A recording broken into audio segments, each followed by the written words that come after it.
முன்னாவும் அவனுடைய அம்மா மீனாவும் சிட்டில இருக்கிற நிறைய குப்பை தொட்டிங்கள இருந்து பிளாஸ்டிக் பாட்டில்ஸை எடுத்துட்டு வந்துட்டு இருந்தாங்க. அந்த எல்லா பிளாஸ்டிக் பாட்டிலையும் வித்து அவங்க கொஞ்சம் பணம் சம்பாதிச்சுக்கிட்டு இருந்தாங்க. அவங்க 2 பேரும் ஒரு சின்ன குடிசையில வாழ்ந்துகிட்டு இருந்தாங்க.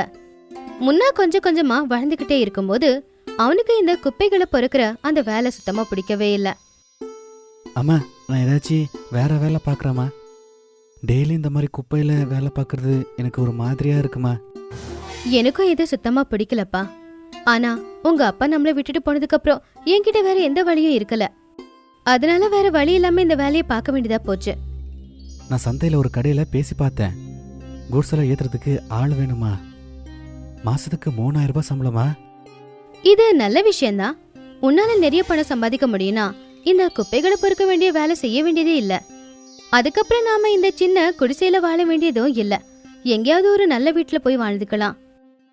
ஆமா, நாளைக்கு அங்க நான் வேலைக்கு போறேம்மா. சரிப்பா.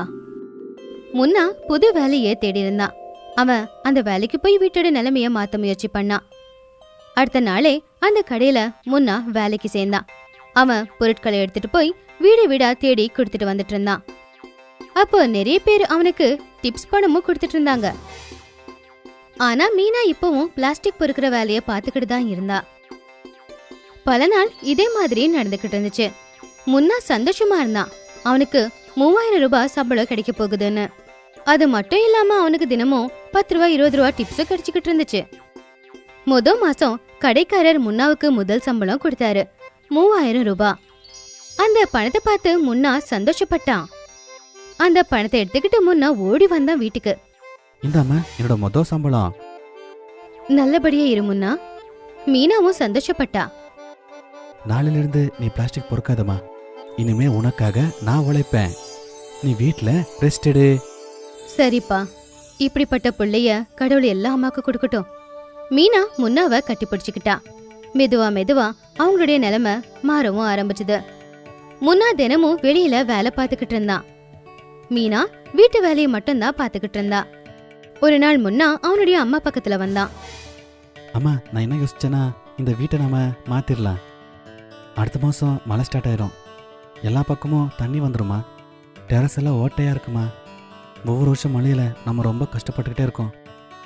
எனக்கு தெரியும் முன்னா. ஆனா இப்போ நம்ம கிட்ட வேற எந்த வழியும் இல்ல. உன்னுடைய சம்பளம் 3000 ரூபாய் தான். இந்த குடிசைக்கு நாம 1000 ரூபாய் வாடகை கொடுத்துக்கிட்டு இருக்கோம். 2000 ரூபாயில வீட்டு செலவு எல்லாத்தையும் பாத்துக்கிட்டு இருக்கோம்.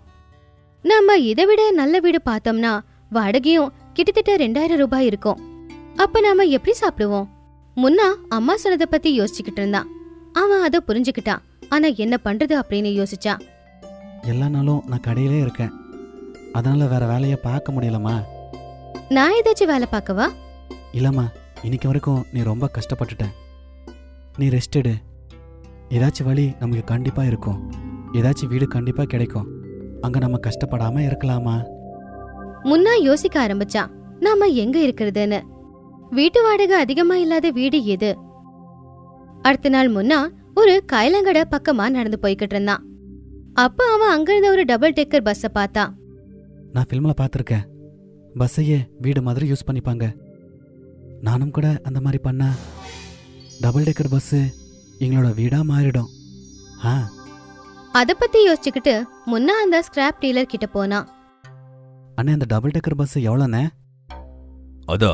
அது பஸ் இல்லப்பா, பஸ்ஸோட பாடிப்பா. அதுல இன்ஜின் தவிர ஒண்ணுமே இல்ல. எனக்கு இந்த பஸ்ஸோட பாடி மட்டும் போதும். இன்ஜின் எல்லாம் வேணாம். இன்ஜின் இல்லாம இந்த பஸ்ஸை வாங்கி என்னப்பா பண்ண போற நீ? அதெல்லாம் எனக்கு இருக்கு. இந்த பஸ்ஸோட ரேட்டு 10,000 ரூபாய். ரொம்ப வருஷமா இந்த பஸ் இங்க தான் இருக்கு. அதனால நான் உனக்கு 5,000 ரூபாய்க்கு தரேன்.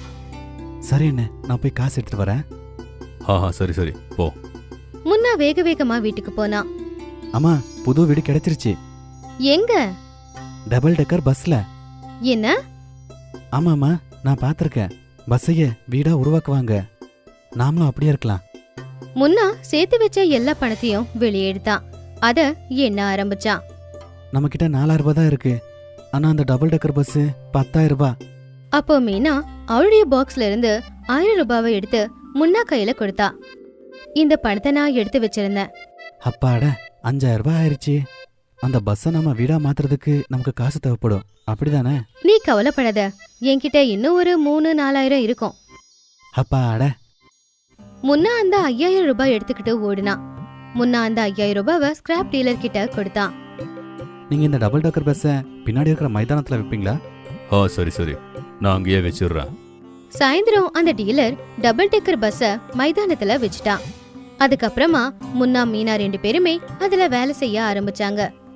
முன்னா ஒரு வெல்டரை கூட்டிட்டு வந்து பஸ்ஸுக்குள்ள இருந்த எல்லா சீட்டையும் எடுத்துட்டான்.